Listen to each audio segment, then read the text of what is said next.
अपनी भूल को सुधारा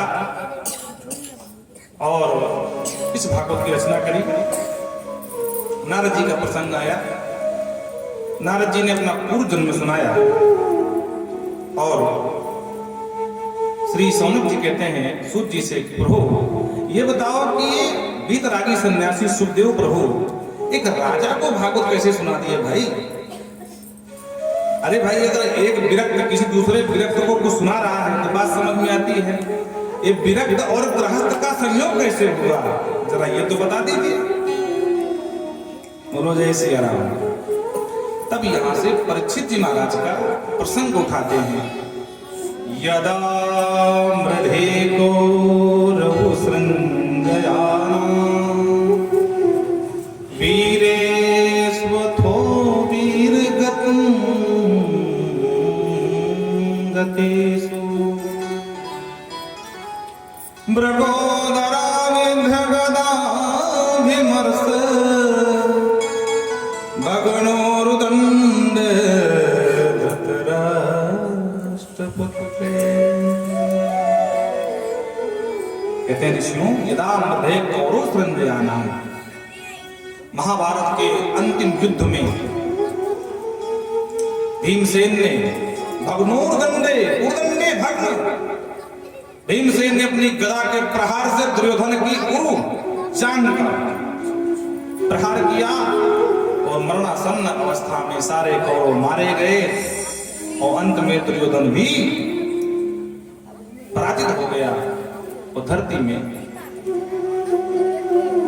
मरणासन्न अवस्था में छोड़ करके चले गए। विजय श्री का शंख बजाते हुए महाराज एकांत पा करके अश्वस्थामा आया। अश्वस्थामा ने कहा, मित्र बुरा मत मानना, मैंने तुम्हारा वो वैभव देखा है, तुम्हारा साम्राज्य देखा है, लेकिन आज देखकर मुझे बहुत पीड़ा हो रही है।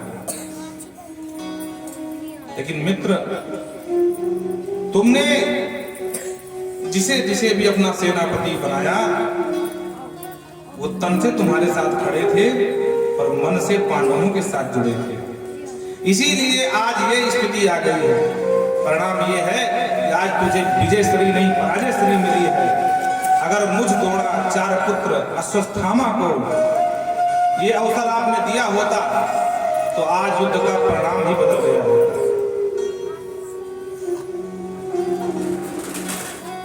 दुर्योधन ने कहा, मित्र मुझे जय पराजय का कोई दुख नहीं है। जय पराजय तो होती रहती है, हम क्षत्रिय हैं, लेकिन पीड़ा अगर है तो बस इसी बात की है कि हम थे 100 भाई और शत्रु थे मात्र 5। 100 में से कोई नहीं बचा, मैं अंतिम हूं, मैं भी जाने वाला हूं। और 5 में किसी को एक को भी आज आ गई होती तो मुझे मरते हुए दुर्योधन को कुछ शांति तो मिल जाती। अश्वस्थामा ने कहा, मित्र ये बात है, मैं द्रोणाचार्य नंदन अश्वस्थामा मित्र मैं तुझे वचन देता हूं, तू एक ही कह रहा, मैं 5 का शीश उतार कर लाता। और जोश में आकर के होश खो बैठा अश्वस्थामा, दुर्योधन को वचन दे दिया। वहां से आगे बढ़ा, मन में विचार किया कि पांडव बहुत शक्तिशाली हैं, बोल तो गए हम, लेकिन हम मारेंगे कैसे उन लोगों को? फिर दिमाग लगाया, बोले रात्रि के समय सोते समय हमला करूंगा, अब 5 को सोते समय मारूंगा। जबकि युद्ध नीति नहीं है सोते समय किसी पर प्रहार करना, ये युद्ध नीति के खिलाफ है। ये धर्म युद्ध नहीं है, अधर्म युद्ध है। जबकि आप सभी जानते हैं कि महाभारत में धर्म युद्ध हुआ। जहां सूर्यास्त होने लगा तो शंखनाद हुआ, युद्ध बंद। और ये क्या कर रहा है? विजय श्री के लिए अधर्म पर भी विचार नहीं कर रहा है।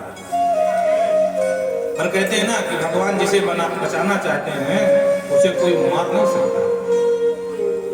भगवान ने कहा, देखो भाई, विजय की प्रथम रात्रि है तो क्या घर में बनाओगे? चलो कहीं पार्टी करते हैं। और पांडव तो केशव के अनुगामी है, ठीक है कन्हैया, जो तुम कहो ठीक। तो अपना शिविर छोड़ करके पांचों पांडवों को लेकर के भगवान द्वारकाधीश चले गए बाहर। और इधर दैवयोग देखो कि पांचों पांडवों के ही पुत्र, पांडव पुत्र उनके ही सैया में आकर सो गए। और ये रात्रि में गया, हमला किया, पांडव समझ करके पांचों के सिर उतार लिया और एक कपड़े में गट्ठर बना करके बांध करके और मतवाले हाथी की तरह उछलता चिघाड़ता पागल की तरह वहां से उछल कूद करता हुआ वापस आया। और दुर्योधन को दिखाया, देख मित्र तू एक ही कह रहा, मैं 5 के 5 मार के ले आया। दुर्योधन ने कहा कि जब पहले भीम का शीश दे मुझे, तो भीम के बच्चे का शीश निकाल करके दिया। तो जैसे ही दबाया तो वो बच्चे का शीश था ना कि भीम का, एक ही झटके में वो शीश फूट गया खरबूजे की तरह। दुर्योधन को समझते देर न लगी, अरे ये भागे, ये पांडव नहीं, ये पांडव पुत्र थे और इन पांडव पुत्रों से हमारा क्या लेना देना है। ए भागे अश्वत्थामा, तूने हमारे वंश में पानी देने वाला भी नहीं छोड़ा कोई। और अंत में दुख को प्राप्त होता हुआ दुर्योधन को प्राणंत हो गया। अश्वत्थामा समझ गया कि अगर पांडव जीवित हैं तो हमारा जीना संशय में है। तो अपने छिपने की व्यवस्था करने लगा और कहीं किसी गुफा में छुप के बैठ गया। इधर प्रातः काल हुई तो देवी द्रौपदी जागी और जो अपने बच्चों के कटे हुए धड़ देखा शीश नहीं है, चीत्कार करके छाती पीटती हुई द्रौपदी रोने लगी। माता शिशूनां निधनं सुतानां निशम्य घोरं परितप्यमाना तदा रुदनवास्पृगकुलाक्षी तां सन्तवन्नाः किरीटमारी। माता शिशूनां निधनं सुतानां, जब अपने बच्चों का निधन सुना छाती पीट कर रोने लगी। तब तक भगवान पांडवों को लेकर शिविर में आ गए। अर्जुन ने रोती हुई द्रौपदी को देखा, बोले देवी छत्राणी द्रौपदी क्यों रो रही हो? अरे हम क्षत्रिय हैं, न जाने कितने वीर बलिदान कर दिए महाभारत के इस महायुद्ध में। अरे 5 पुत्रों का और दान चाहिए, क्यों रोती हो? तुम छत्राणी हो तो छत्राणियों की आंख में आंसू अच्छे नहीं लगते हैं। देवी द्रौपदी ने कहा, नाथ माँ की ममता बहुत बलवती है, आप नहीं समझोगे। माँ की पीड़ा को एक माँ ही समझ सकती है। मेरे 5 बच्चों के धड़ पड़े हैं, शीश नहीं है। अर्जुन ने सांत्वना देने के लिए प्रतिज्ञा कर ली, देवी मैं गांडीधारी अर्जुन तेरे सामने शपथ खाकर कहता हूं कि तेरे बच्चों के हत्यारे को तेरे सामने लाकर मारूंगा। रोना बंद करो। अर्जुन घूम के भगवान की तरफ देखे, भगवान ने मंद मंद मुस्कुराया। भगवान बोले, वाह भाई बड़े वीर क्षत्रिय हो तुम, प्रतिज्ञा कर लिया मारूंगा। जानते कौन मारा इसको? तुम्हारे बच्चों को? बोले सरकार वो तो नहीं जानता। तो बोले फिर क्यों बड़ी बड़ी हाथ रहे थे कि मैं गांडीधारी अर्जुन तब प्रतिज्ञा करता हूं, बताओ कौन मारा? वो सरकार आप बताओ ना, आप हो तो मेरे नाथ। बोलो राधे राधे। भगवान ने कहा, अच्छा हमारे दल तो उछल रहे थे? बोले और नहीं तो। बोलो जय सिया राम। पालतू कुत्ता भी ज्यादा भौंक रहा है ना, तो समझ लेना कि उसके पीछे मालिक का बल है। बोलो राधे राधे। आपने देखा होगा पालतू कुत्ता अपने घर के सामने खुद भौंकता है और बाहर कहीं मिल गया तो पूंछ दबा के भागता है। क्यों? क्योंकि बाहर उसको डर रहता है कि हम मालिक नहीं है, मारा जाऊंगा। और घर के सामने तो भाव करता है, कोई भी आ जाए फिर शेर बन जाता है हमारा। अर्जुन का सरकार हम तो आपके पालतू हैं और आप हो ना हमारे मालिक, आप बताओ कौन मारा है? देखो ये है दीनता। बोलो जय सिया राम। अच्छा कुत्ते में एक विशेषता होती है कि वफादार बहुत होता है। अगर आपने पाल लिया है तो आपके यहाँ ही यात्रा करेगा, पड़ोसी के यहाँ यात्रा नहीं करेगा। वो मालिक का सच्चा ईमानदार बनकर रहता है। और हम तो कुत्ते से भी गैर गुजरे हैं, बुरा मत मानना। जिस मालिक ने हमें जीवन दिया उसके ही वफादार नहीं रह पाए हम लोग हैं। जिन्होंने हमें इस यहाँ भेजा उन्हीं को भुला करके मैं और मोर तोड़ते माया का भजन करते हैं, ना कि हरि का भजन। अब इससे बड़ी गद्दारी क्या हो सकती है? बोलो भक्त वत्सल भगवान की।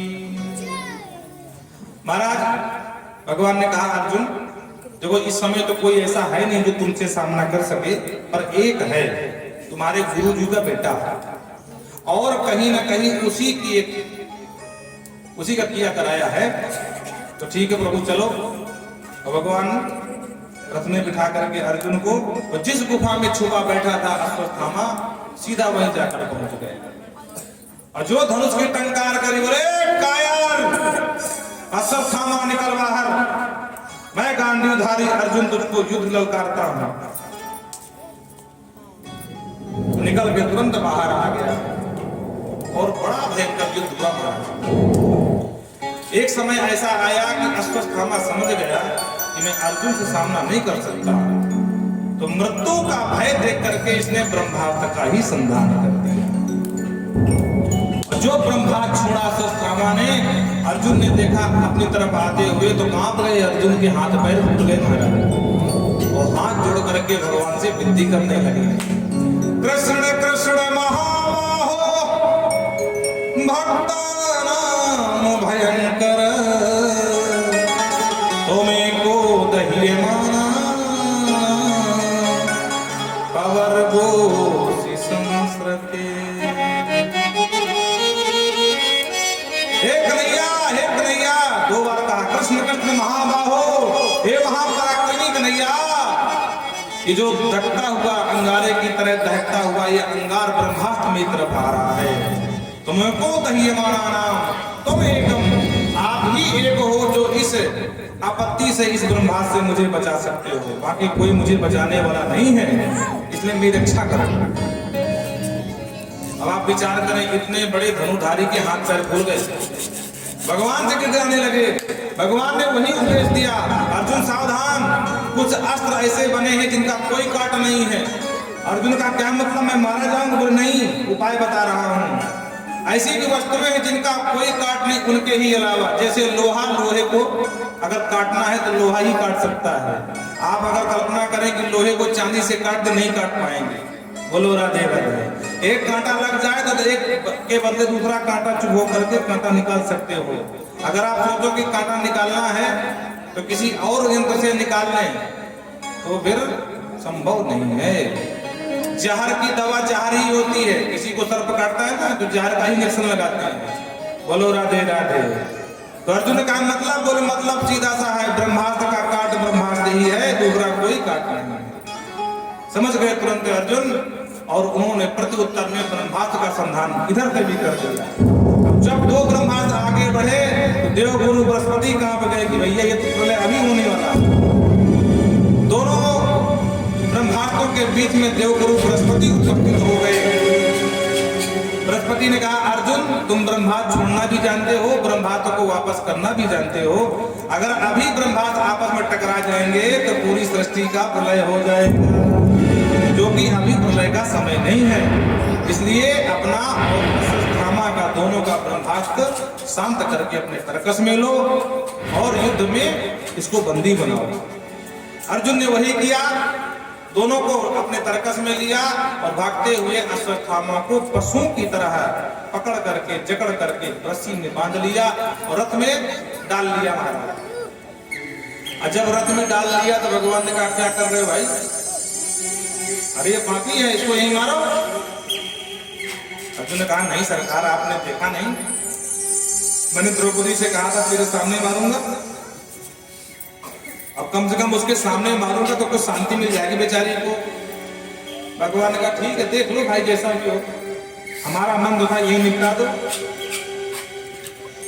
पर अर्जुन कहने में मेरी प्रतिज्ञा किया है ठीक है, और लेकर के पशु मर्सनया यथा, जिस प्रकार पशु को बांध करके हम लोग लाते हैं उसी प्रकार अश्वत्थामा को बांध के पटक लिया और लेकर के पहुंच गए महाराज देवी द्रौपदी के पास। जो द्रौपदी ने देखा तो तुरंत बंधन खोलने लगी। मुच्यताम मुच्यताम ऐसा ब्राह्मणा नितराम गुरु। अरे प्राणनाथ क्या कर रहे हो, ये ब्राह्मण है, ब्राह्मण को बंदी बना के लाए हो। अरे ब्राह्मण पूजनीय होता है, ये अपमान करना कब सीख लिया तुमने। अर्जुन ने कहा देवी द्रौपदी तुम जानती नहीं ये पूजनीय ब्राह्मण तुम्हारे बच्चों का हत्यारा भी तो है। फिर भी देवी द्रौपदी ने कहा नहीं कुछ भी हो लेकिन ब्राह्मण कभी भी वध के योग्य नहीं होता है। बोलो राधे राधे। देवी द्रौपदी के शब्द महाराज युधिष्ठिर जी को प्रभावित होगा। युधिष्ठिर जी ने कहा नहीं बिल्कुल देवी सही कह रही हो, ब्राह्मण कभी भी अपमान के लायक नहीं है, इसको छोड़ दो। भीम ने कहा तुम सब छोड़ दो लेकिन मैं मेरी गदा से ये बचने वाला नहीं है। अब दोनों में खड़ा हो गया कि मार दिया जाए कि छोड़ दिया जाए। अर्जुन ने कहा सरकार मेरी प्रतिज्ञा का क्या होगा। भगवान बोले हम क्या करें, हम तो पहले कह दो वही निपटा दो जंगल में, तब तो पकड़ के ले आए देवी जी के पास मारूंगा। अब मारो। बोलो राधे राधे।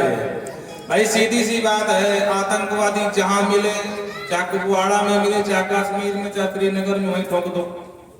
और अगर कोर्ट में लेकर के आए तो हो सकता है प्लेन हाईजैक कर लिया जाए, कांधार लेके जाया जाए और वहां से उसको छोड़ना पड़े महाराज, है ना। बोलो राधे राधे। हो सकता है ना भी प्लेन हाईजैक हो तो कोर्ट में जाकर के बरी हो जाए। आजकल तो महाराज गवाह तोड़ना मरोड़ना ये बहुत बड़े हाथ का खेल है। तो कहने का तात्पर्य है कि जहां आपको आतंकवादी मिल जाए वहीं ठोक दो। अगर कोर्ट के चक्कर में पड़े तो न्यायालय के हिसाब से ही आपको उसका न्याय मिलेगा। बोलो जय सिया राम। अंत में भगवान ने कहा देखो अर्जुन शास्त्र जो कहते हैं वो करो तुम। तो सरकार शास्त्र क्या कहते हैं बोले सुनो। ब्रह्म बंधुर्न हंतव्य आततायि पधारहण मय्यो विवेमाप्नातम परिपाहनुशासनम्। शास्त्र कहते हैं ब्रह्म बंधुन हंतव्यम, ब्राह्मण कितना पतित न हो क्यों न हो लेकिन उसका वध कभी किसी भी अवस्था में नहीं करना चाहिए। और सावधान अर्जुन शास्त्र ये भी कहते हैं कि आततायी उदाहरण, आतंकवादी किसी जाति का हो जहां मिल जाए वो फूंक देना चाहिए। भीम ने कहा जय हो न्यायालय साहब, न्यायाधीश जी महोदय आपका न्याय तो बड़ा चमत्कारी। उधर कहते हो शास्त्र ये कहता है कि ब्राह्मण अगर है भले ही कितना भी बड़ा अपराध क्यों ना किया हो उसको मानना नहीं चाहिए। और उधर आपका ये आप दलील ये भी दे रहे हो न्यायाधीश महोदय ये आतताई आतंकवादी किसी जात का हो तो छोड़ना नहीं चाहिए। आप कहना क्या चाहते हैं ये बताओ पहले। भगवान मंद मंद मुस्कुराए। अर्जुन समझ गए क्योंकि अर्जुन को गीता का ज्ञान दिया भगवान ने। जब गुरु ज्ञान देता है ना तो बीच बीच में परीक्षा भी लेता है कितनी तैयारी हुई इसकी। हाँ तो भगवान मानो घुमा फिरा के कहना चाहते हो कि अर्जुन मृत्यु सिर्फ दैहिक मृत्यु ही मृत्यु नहीं है। अर्जुन को एक गीता का एक श्लोक याद आ गया। जब गीता का ज्ञान दे रहे थे उसी समय भगवान एक जगह कह रहे थे कि अर्जुन दैहिक वध ही वध नहीं होता है। सम्मानीय पुरुष का भरी समाज में अपमान हो जाए वो करोड़ों मृत्यु से बड़ा दंड होता है। मरणादित्य और ऐसी ही बात बाबा तुलसी ने भी लिखी मानस में। अरे संभावित कहूं अब जस लाहू मरण कोटि समता गुण गाहू। संभावित कहूं अब जस लाहू मरण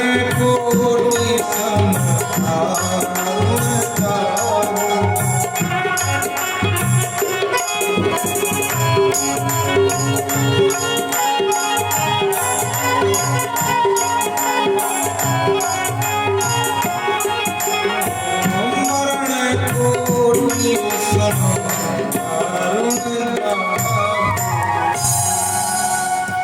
जिस समय विभीषण को रावण ने लात मारी तात लात में रावण मारा। उसी के आगे बाबा तुलसी कहते हैं कि सम्मानी पुरुष का अपमान हो जाए वो मृत्यु से बढ़कर दंड होता है।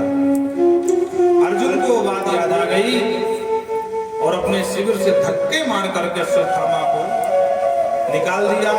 मस्तक में जो चमकती हुई मणि थी अश्वत्थामा की उसको भी निकाल दिया और अपमान करके भगा दिया। आपने अगर गला काट के मार दिया ब्राह्मण को तो एक बार में मुक्त हो जाएगा, लेकिन अगर आपने अपमान कर दिया तो जब जब उस अपमान का याद करेगा, अपमान की ध्यान आएगी, उतनी बार उतनी मौत मरेगा। इसलिए ये मृत्यु से बढ़कर ये दंड था अपमान। अपमानित अश्वत्थामा वहां से निकला, मन में ठान लिया कि अब मैं इस वंश में पानी देने वाला छोड़ूंगा नहीं। पर विचार करने वाला लगा कि पानी देने वाला तो कोई बचा ही नहीं है, किसे मारूं? हाँ, लेकिन एक है जिसका अभी जन्म नहीं हुआ। वीर अभिमन्यु की पत्नी उत्तरा के गर्भ में, क्योंकि अभिमन्यु तो वीर गति को प्राप्त हो गया, उत्तरा बेचारी गर्भवती थी तो सती नहीं हो सकी, उसका जन्म है होना। तो इस बार जिसने मन में ठान लिया कि उत्तरा का गर्भ ही नहीं रहने दूंगा, बोल वृंदावन बिहारी लाल की जय। और महाराज इसने भगवान सबसे विदा लेकर के द्वारिका जाने वाले थे, जा ही रहे थे। इतने में भगवान ने देखा कि एक अबला चीखती चिल्लाती भगवान के चरणों में गिरी, पाही पाही महायोगिन देव जगतपते नान्यं तद भयं तस्य यत्र मृत्यु परस्परम। पाहि माम, हे महायोगी कन्हैया, पाहि माम, द्वारकाधीश सरकार आपके चरणों में मेरी रक्षा करो। भगवान ने ध्यान से देखा, ये सफेद वस्त्र में सफेद साड़ी में कौन है? ओहो, ये तो वीर अभिमन्यु की धर्म पत्नी उत्तरा है। देवी क्या कष्ट है? बोले देखो महाराज ये अंगारा चला रहा है, ये कहां से आ रहा है, क्या है, मैं नहीं जानती हूं, पर मुझे भय है कि ये मेरे गर्भ को नष्ट कर देगा। भगवान तुरंत ध्यान से समझ गए, ओहो, अश्वत्थामा ने अपमान का बदला लेने के लिए इस बार सीधे उत्तरा के गर्भ में प्रहार किया है ब्रह्मास्त्र का। भगवान ने तुरंत सुदर्शन को आदेश दिया, सुदर्शन जाओ इस ब्रह्मास्त्र को शांत करो। और भगवान अंगुष्ठ माता का रूप बना करके देवी उत्तरा के गर्भ के अंदर गए और जो गर्भ के अंदर बालक था उसकी 4 परिक्रमा लगा करके भगवान बाहर निकले और मंद मंद मुस्कुराते हुए भगवान कहते हैं, देवी अब कोई कष्ट तो नहीं है? झरझर झरझर नेत्रों से अश्रुपात हो रहा है देवी उत्तरा के। और ये रहस्य जब मां कुंती ने देखा, बुआ कुंती ने, तो आंखों से आंसू के अंबार बह चला। धन्य है केशव, आपकी लीला धन्य है। भगवान को हाथ जोड़ रही देवी मैया कुंती, नमस्ते पुरुषं त्वाद्य ईश्वरं प्रकृते परम अलक्षं सर्वभूतानां अंतर्बहिर्वस्थितम्। भगवान को हाथ जोड़ करके बुआ कुंती कहती, नमस्ते त्वाद्य, हे प्रभु आपको नमस्कार है। ये कुंती प्रणाम करती है आपके चरणों में। भगवान ने कहा, बुआ जी उल्टी गंगा क्यों बहाती हो? ये मर्यादा नहीं है कि बुआ उल्टा भतीजे को प्रणाम करे, भतीजा बुआ को प्रणाम करता है, आप मुझे प्रणाम क्यों कर रही हो? बुआ कुंती ने कहा, शांत खड़े रहो, आज मैं जान गई हूं तुम सामान्य नर नहीं हो, मैं तुम्हें प्रणाम नहीं करती हूं, तो किसे कर रही हो? आद्य पुरुषम ईश्वरम, आप आद्य नारायण हैं, आद्य पुरुष हैं, आप साक्षात ईश्वर हैं। व्यवहारिक जगत में मेरे भतीजे जरूर हैं, लेकिन मैं समझ गई हूं कि आप साक्षात नारायण का ही रूप हैं। नमस्ते त्वाद्य पुरुषम ईश्वरं प्रकृते परम अलक्षं सर्वभूतानां अंतर बहिर् अवस्थितम, और अंदर बाहर सब जगह आप ही व्याप्त हैं। बोलो राधे राधे। जैसे ये कपड़ा है, इस कपड़े में अगर एक एक धागे निकाल दिए जाएं तो क्या बचा? कुछ नहीं बचा। मतलब क्या हुआ? मतलब ये धागा ही कपड़े का रूप लिए हुए है। बोलो राधे राधे। इसी तरह हरिदेव जगत जगदेव हरि, हरि ही जगत के रूप में है और जगत ही हरि के रूप में है। जीव में ही परमात्मा का ही निवास है। भैया कुंती कहती हैं कि ये जीव के रूप में भी सरकार अंदर बहिर् अवस्थितम, अंदर देखो तो तुम्हारी सत्ता है और बाहर देखो तो तुम्हारी सत्ता है। इसलिए माया जवनिका छन्नमग्धोक्षमभयम्। सरकार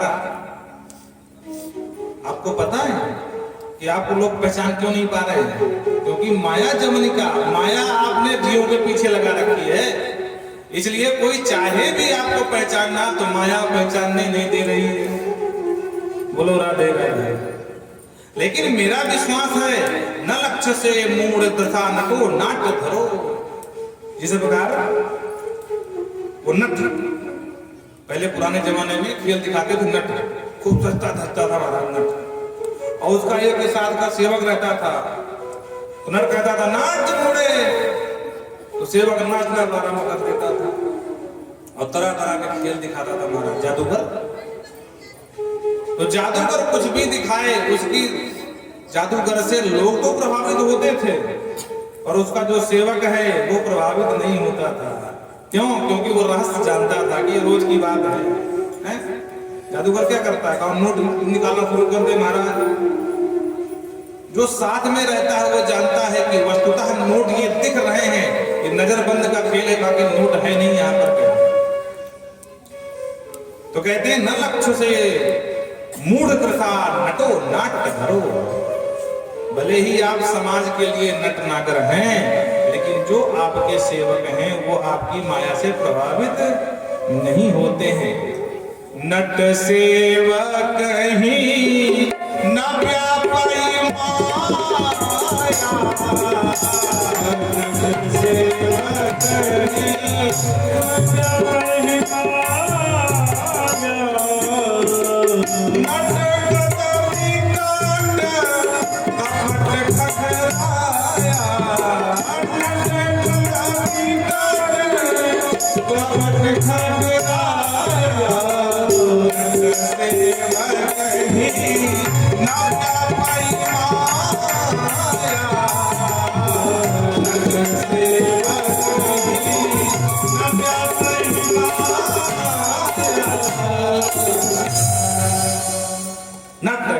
विकट कपट खगराया, नट सेवक ही न व्यापी माया।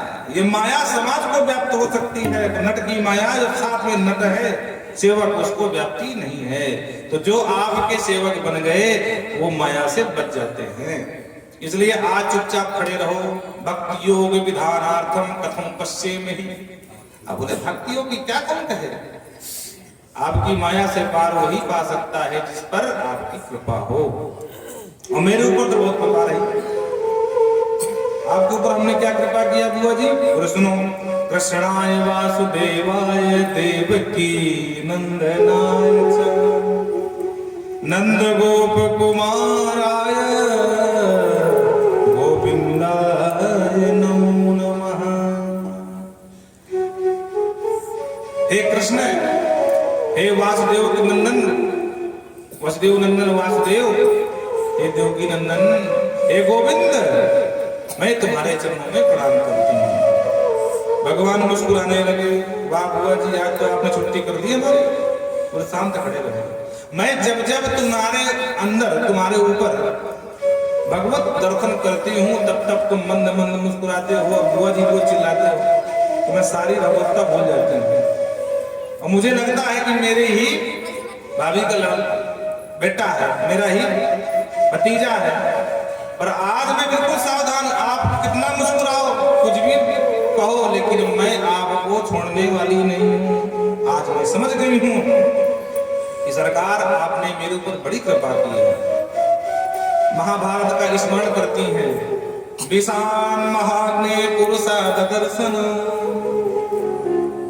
दशत सभायां वनमस्य कृच्छतः मृधे मृधेने कुमारः रथास्त्रतो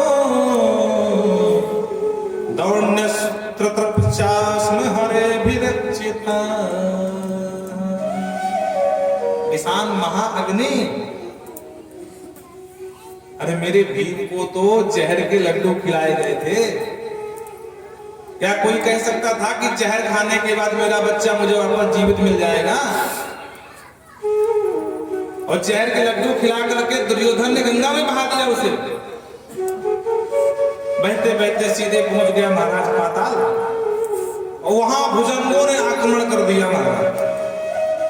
भुजंग माने सर्पों ने, बड़े बड़े सर्प पाताल में। और जब सर्पों ने काटा तो जो जहर के लड्डू खाए थे धीरे धीरे वो जहर ने जहर को ही मार दिया और भीम जीवित हो गया। और जब होश में आया बोले अरे ये सर्प मुझे काट रहे हैं। भीम ने मारना शुरू कर दिया महाराज भुजंगों को, सर्पों को वहीं पाताल में। और वो सर्प मारे महाराज, मार खा करके भागे भागे गए। अरे बोले राजा से बताया वासुकी नाम से, सरकार भगवान जाने कौन सा बहरूपिया है, कौन सा विदेशी आतंकवादी है, हमारे घर में घुस के हमको ही मार रहा है। वासुकी ने कहा अरे इतनी हिम्मत, जाओ बंदी बना कर लाओ उस मूर्ख को। तो महाराज बड़े बड़े भुजंग भेजे वहां से एक महाराज, अब आ करके भीम को बंदी बना लिया। और बंदी बना करके पाताल में वासुकी के सामने प्रस्तुत कर दिया। सरकार ये आया आतंकवादी, क्या करें इसका? बोले दे दो मृत्युदंड, इसको मार डालो। इसने आकर के हमारे घर में हमारे सेवकों को मारा है। तब तक एक किसी ने कहा कि नहीं सरकार, कम से कम इससे ये राह जान लो कि इसको भेजा किसने, ताकि हमको जानकारी तो मिल जाए कि हमारा दुश्मन कौन है, हमारा शत्रु कौन है, किसका भेजा हुआ ये दूत है। और अगर सीधे सीधे ना बतावे तो मार मार को बुला और पूछे इससे। भीम ने कहा मैं देखो भाई मैं किसी का भेजा नहीं हूं, और मारने कूटने की आवश्यकता भी नहीं है, मैं साफ साफ बता रहा हूं मैं प्रथा पुत्र हूं। बोलो राधे राधे, मैं प्रथा पुत्र हूं। ओहो, तो तुम हमारी बिटिया के बेटे हो? अरे राम राम राम, तुम तो हमारी नाती लगे भाई, तुम्हारा ये ननिहाल है। सारे पोल पट्टी गुल गई महाराज, क्योंकि जो प्रथा है ना ये नागवंशी कन्या है, ध्यान से सुनना। बोलो राधे राधे, ये नागों की कन्या है। और इसीलिए जो है कश्मीर में नागवंशी राजा बहुत हुए हैं।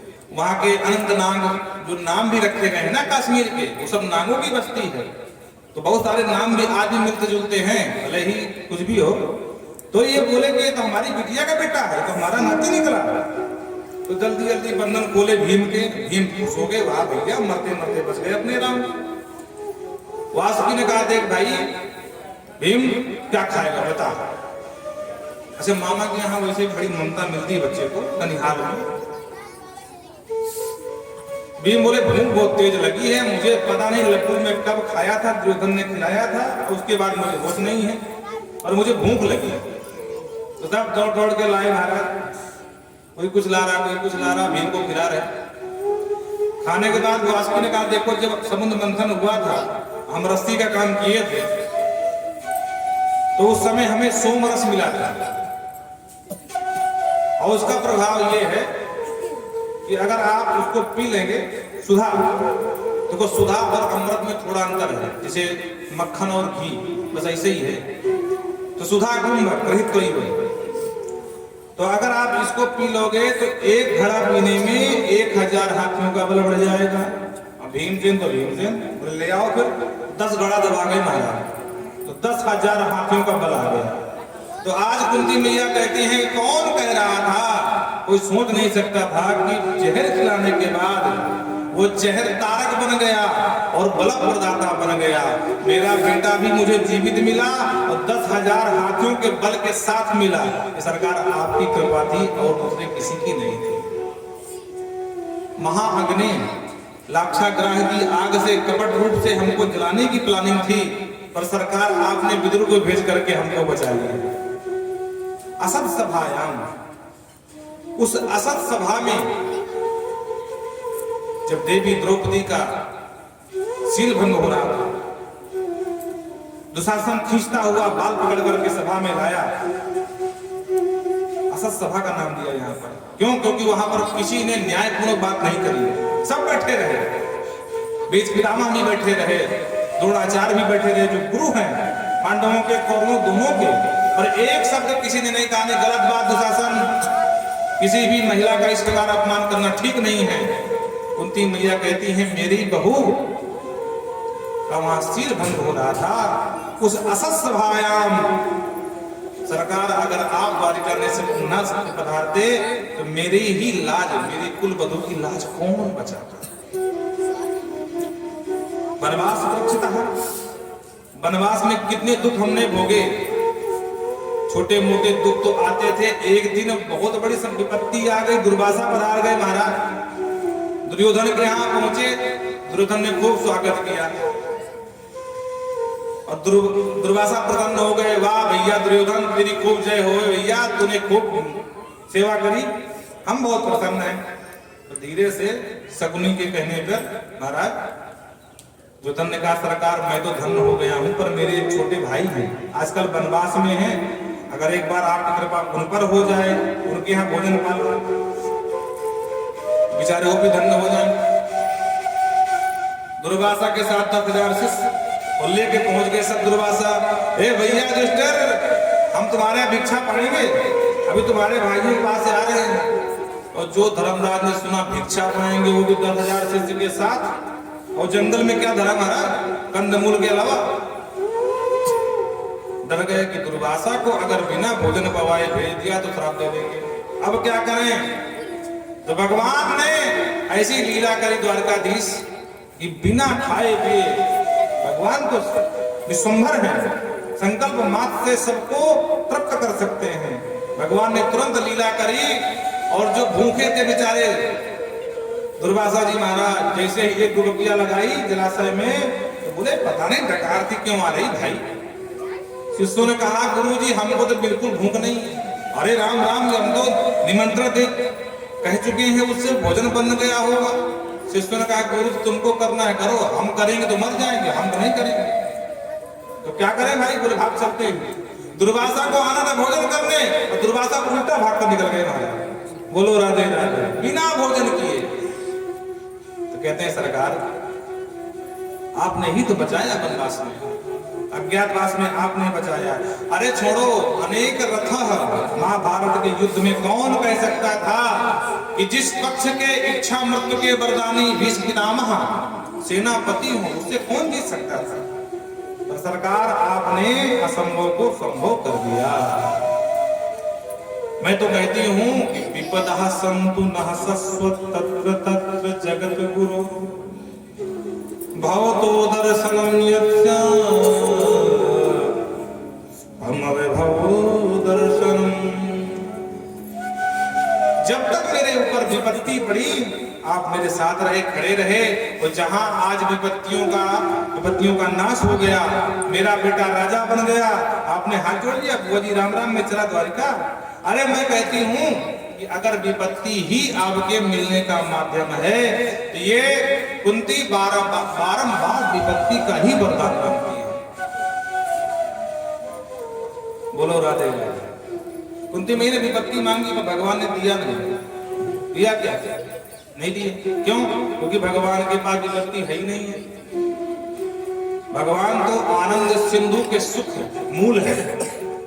अरे जो आनंद सिंधु सुख राशि, जो आनंद सिंधु सुख राशि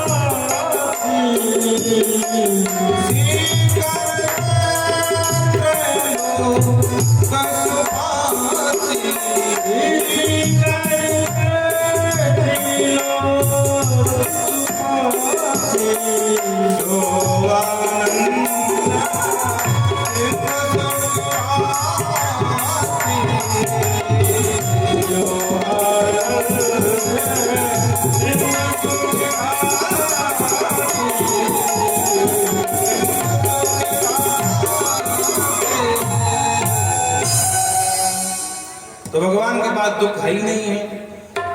कुंती मैया ने मांगा भी, फिर भी नहीं दिया दुख को। क्यों?